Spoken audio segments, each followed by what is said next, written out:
and welcome to GameSpot Live. I'm Greg Kasavin here to tell you about Tenchu Wrath of Heaven for the PS2, the third installment in the Tenchu series.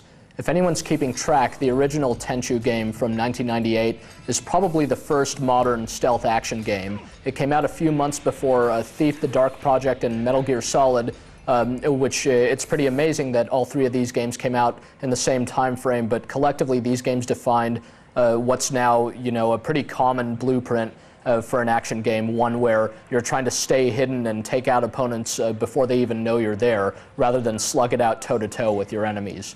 Like the previous Tenchu games, the main characters in Tenchu Wrath of Heaven are Rikimaru, a male ninja, and Ayame, a female ninja.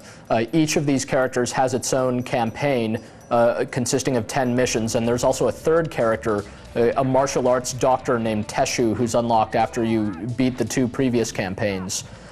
You'll revisit some of the same locations as the different characters, but each mission for each character has its own different objectives, and there are even different layouts of the missions that you could try out. So after you finish a mission one time, you could try it with different guard patrols, and you could also try it at a harder difficulty setting. So there's actually quite a bit of replay value to this game. Each mission objective is roughly similar, though. You're basically trying to kill everyone who stands in your way without them knowing, in your goal of getting to whatever objective, whether it's a boss that you have to take out or some object that you have to retrieve.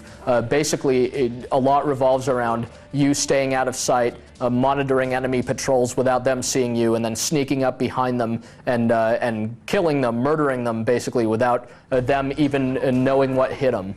Since all the playable characters are ninjas, they're actually very good about this. They can run right up without being heard and deliver a killing blow.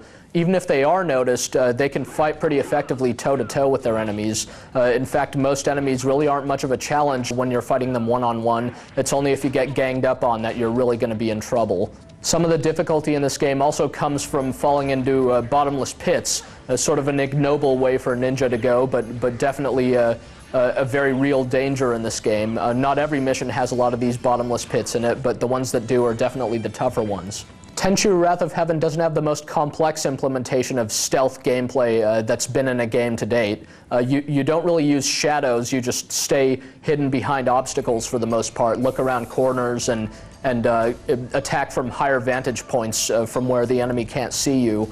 Again, you don't really have to worry about being loud for the most part. Your ninja is automatically very quiet, so you just kind of run right up and then can execute a number of these different really amazing looking stealth kills depending on the angle that you attack from, whether it's from behind, from above, from the side, even from the front if you catch the guy right as he's coming around a corner or something like that.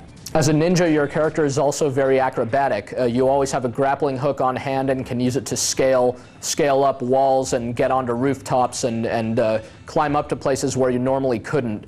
This also gives the level designers of the game license to create levels that are very expansive, almost as tall as they are wide. And some of them are maze-like. You'll be looking through various nooks and crannies trying to track down the object that you need in order to pass the mission. In a first for the Tenchu series, Tenchu Wrath of Heaven also features a multiplayer mode. It has both cooperative and versus modes in it. The cooperative missions are definitely the highlight. You can execute kind of dual stealth kills where both Rikimaru and Ayame or the third character double team on a guy and take him out real bad. And some of these missions have really challenging objectives to them and defy you to not get noticed at all, stuff like that. So if you've got another Tenchu fanatic around, you'll have a lot of fun with these. The Versus mode lets you play as the different main characters in the game as well as some of the bosses and more, but the combat system in the game isn't that deep. It really just it revolves around kind of mashing on buttons and executing long combo strings or defending against said combo strings. So there isn't too much to it other than kind of the diversion and the appeal of playing as some of the characters that aren't available in the main campaign missions. Tenchu looks great for the most part. It runs at a perfectly smooth frame rate. The character models for the main characters are really well done, and there's some nice details on them, such as how their blades glisten realistically in the moonlight or what have you. On the other hand, the environments in the game look a little bit bland, and you'll also see some clipping issues. The characters will kind of pass through each other when they're fighting toe-to-toe. Tenchu has some other problems They're not that great, but they might get in the way of the gameplay on occasion. The camera can be a little bit wonky. Sometimes you could control it with the right analog stick, and other times it'll take its own initiative and try to be helpful, but won't always be. For example, when you're on a ledge, it'll tilt down, which is very convenient when you're trying to get the drop on an enemy, but very inconvenient when you're just trying to jump across a bottomless pit.